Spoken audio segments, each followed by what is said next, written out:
আচ্ছা ভেবে দেখুন তো, আপনি একজন প্রিন্সেস। আপনার আছে বুদ্ধিমত্তা, সৌন্দর্য এবং অনেক ট্যালেন্ট। আপনি খুব শীঘ্রই এই রাজ্যের রানী হবেন। তবে আপনারই একটি ভাই রয়েছে যে কিনা কখনোই চাইতো না আপনি এই রাজ্যের রানী হন। সে চাইতো সে যেন আপনার জায়গায় এই রাজ্যের রাজা হবে। ঠিক এরকমই একটি গল্প নিয়ে আমাদের আজকের ড্রামাটি, যেখানে আমাদের নায়িকা যে কিনা ছিল একজন প্রিন্সেস, তারই ভাই তাকে হিংসা করত এবং সে চাইতো যে তার বোনকে সে পুতুলের মতো নাচিয়ে যেন এই রাজ্যটি নিজের নামে লিখে ফেলুক এবং সেই যেন এই রাজ্যের ভবিষ্যৎ রাজা হয়। তবে তা হওয়ার আগেই আমাদের হিরোর আগমন ঘটে, যে কিনা এটা কখনোই হতে দিত না। হিরো সবসময় চাইতো প্রিন্সেসকে রানী বানাতে এবং সে প্রিন্সেসের প্রেমেও পড়ে যায়।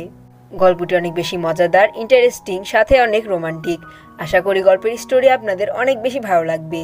তো চলুন বন্ধুরা, বেশি দেরি না করে আজকের গল্পটি শুরু করা যাক। গল্পের শুরুতেই আমরা গল্পের ফিমেল লিড কায়ানাকে দেখতে পাই, যে কিনা আমাদেরকে বলছিল আর কিছুদিন পরে এই রাজ্যের রানী সে হবে, কারণ তার বাবা মৃত্যুর আগে তার মেয়েকে রাজত্ব দিয়ে গিয়েছিল। তবে তার 18 বছর না হওয়া পর্যন্ত তা সে পাচ্ছে না। তার বাবা যদি রাজত্ব নাও লিখে দিত তাও সে রানী হতো, কারণ তার বাবার বড় মেয়ে হলো সে, যার ফলস্বরূপ সেই হবে ভবিষ্যতের রানী। রাজ্যের সমস্ত লোক কায়নাকে অনেক পছন্দ করত। কায়না যেমন ছিল সুন্দরী, তেমনই সে বুদ্ধিমতীও ছিল। কায়নার ছিল এক ছোট ভাই, যে কিনা কায়নার থেকে 2 বছরের ছোট ছিল, যার নাম হচ্ছে কাই। কাই একজন স্বার্থপর লোক ছিল, সাথে সে লোভীও ছিল।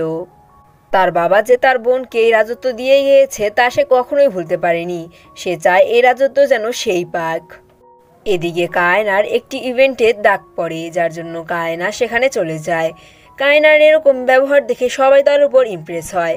এখানে আমরা রেজেফ নামে একজন লোককে দেখতে পাই, যাকে কিনা কায়না পছন্দ করে ফেলে। সবাই বলতে থাকে কায়নার সাথে রেজেফকে অনেক ভালো মানাবে, কারণ রেজেফ ছিল অনেক সুন্দর, সাথে সে জাদুবিদ্যায় পারদর্শী ছিল। মনে মনে কায়নাও রেজেফকে অনেক পছন্দ করতে শুরু করে দেয়। প্রথম দেখায় সে তাকে ভালোবাসতে শুরু করে দেয়। কায়না তার দিকে তাকিয়েই থাকে, যার জন্য রেজেফও তার দিকে তাকায়। দেখে মনে হচ্ছিল রেজেফও হয়তো প্রথম দেখায় কায়নাকে পছন্দ করে ফেলেছে। এদেরই ঘটনা যখন কায়নার ভাই কাই দেখতে পারে, তখন সে সেখান থেকে উঠে এসে কায়নার মুখের সামনে গিয়ে দাঁড়ায় এবং তাকে বলে, তোমার সাথে আমার কিছু কথা রয়েছে। এরপরে রিজেফ কায়নার কাছে যায় এবং কায়নার কানে কানে গিয়ে বলে, তুমি এই রাজ্যের ভবিষ্যৎ রানী, তাই কখনো ভুলে যেও না রানী হওয়ার আগে তুমি কাউকে বিয়ে করতে পারবে না, আর তোমার এখন এ সমস্ত চিন্তা মাথায় আনা একেবারেই নিষেধ। সাথে তুমি অনেক সুন্দরী, রিজেফের থেকে ভালো একজন ছেলে দেখে আমি তোমার সাথে বিয়ে দিব তার। এখন তুমি আপাতত তোমার কাজে ফোকাস করো। মূলত কাই এই সমস্ত কথা বলেছিল যাতে কায়নার রেজেফের প্রতি ইন্টারেস্ট উঠে যায়। আসলে কাই চাইতো তার বোন যেন তার ইশারায় নাচুক এবং এর মাধ্যমে সে যেন এই রাজ্যের ভবিষ্যৎ রাজা হোক। কাই কায়নাকে অনেক হিংসা করত। এখন বিষয়টি এমন না যে কায়না জানতো না যে তার ভাই তার রাজত্ব পাওয়ার জন্য যা কিছু তাই করতে পারে। সে তার বোনের ড্রিঙ্কসের ভিতরে কিছু ওষুধ মিশিয়ে দিত, যার জন্য তার বোন না চাইতেও কায়ের কথা শুনতে বাধ্য ছিল।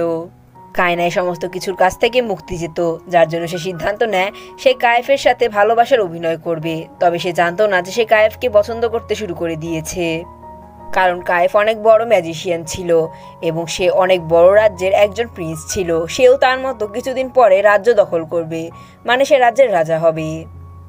তাই সে তার এক দাসীর মাধ্যমে কায়েফকে ডিনারে আমন্ত্রণ জানানোর জন্য একটি পত্র লিখতে বলে। কায়েফ যখন এই পত্রটি পায় তখন সে কায়নার কাছে চলে আসে এবং তার সাথে ডিনার করতে চলে যায়।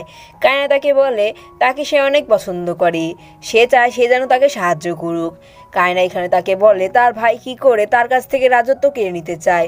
সে না চাইতেও তার ভাইয়ের বিরুদ্ধে সে কিছু করতে পারছে না। তবে কায়না যখন এই সমস্ত কথা বলছিল তখন কায়না বুঝে যায় সে কায়েফকে পছন্দ করতে শুরু করে দিয়েছে।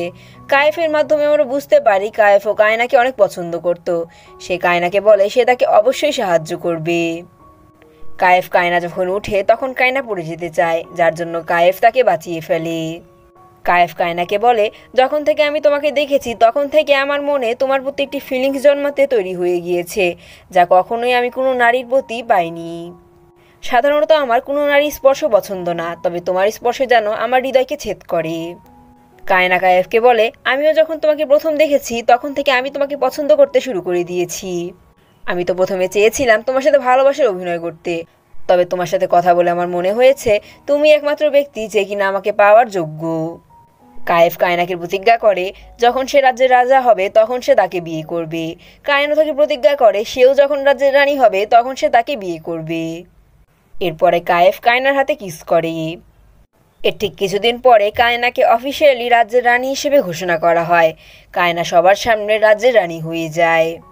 এই পুরো রাজ্যের রানী এখন কায়না, কারণ কায়নার এখন 18 বছর পূর্ণ হয়ে গিয়েছিল। কথাটি যখন কায়নার ভাই কাই জানতে পারে তখন সে অনেক বেশি রেগে যায় এবং রাগের মাথায় সে তার বোনের গলা চেপে ধরে এবং তাকে বলতে থাকে, যতই চেষ্টা করো না কেন এই রাজ্য আমি একদিন নিয়েই ছাড়বো। তোমাকে আমার হাত থেকে কেউ বাঁচাতে পারবে না। তুমি এটা ভেবো না যে তুমি আমার আপন বোন হয়েছ এই জন্য আমি তোমাকে ছেড়ে দেব। আমি এই রাজ্যটি তোমার কাছ থেকে দখল করে তারপরেই ছাড়বো। কায়না তার কথা শুনে এবং হাসতে থাকে। আমরা বুঝতে পারি কায়না এই সমস্ত কিছু তার ভয় পেত না। কায়নার এরকম ব্যবহারে কাইও বুঝতে পারে কিছু তো একটা গড়বড় রয়েছে। এদিকে আমরা কায়েফকে দেখতে পাই, যাকে কিনা একদিন আগেই কায়না একটি লেটারের মাধ্যমে সমস্ত কিছু জানিয়ে দিয়েছিল। সেই চিঠিতে কায়না কায়েফের কাছে সাহায্য চায়। কায়েফ সিদ্ধান্ত নেয় সে কায়নাকে বাঁচাবে এবং এই অভিশপ্ত জীবন থেকে সে তাকে মুক্ত করবে। এরপরে কায়েফ কায়ের কাছে চলে যায় এবং তাকে বলে, তুমি কখনোই কায়না কোনো ক্ষতি করতে পারবে না। কায়না শুধুই আমার, তাই কায়নার ক্ষতি আমি কখনই দেখতে পারবো না। এরপরে কাইফ ও কায়ের মাঝখানে একটি বড় যুদ্ধ লেগে যায়। তবে এই যুদ্ধে কে বিজয়ী হয়েছে তা আমরা সিজন 1-এ দেখতে পাই না। হয়তো এই ড্রামার সিজন 2-তে তা দেখানো হবে। এই ড্রামার যখন সিজন 2 আসবে অবশ্যই আমি সিজন 2 এক্সপ্লেন করার চেষ্টা করব। সিজন 2-তে আমরা দেখতে পারবো কায়েফ ও কায়ের মধ্যে কে বিজয়ী হয়েছে, সাথে কায়না কাকে বেছে নিয়েছে, কায়েফকে নাকি অন্য কোনো রাজ্যের রাজাকে। এছাড়াও আরও অনেক কিছু নিয়ে রয়েছে সিজন 2। সিজন 2 আসলে অবশ্যই চ্যানেলে আপলোড করে দেওয়া হবে। ভিডিওটি কেমন লেগেছে অবশ্যই কমেন্টে জানাবেন। ভিডিওটি ভালো লাগলে ভিডিওটিকে লাইক করে চ্যানেলটিকে সাবস্ক্রাইব করে আমাদের পাশে থাকবেন এরকম নিত্য নতুন ড্রামা মুভিজ পেতে। ধন্যবাদ সবাইকে এতক্ষণ পাশে থাকার জন্য।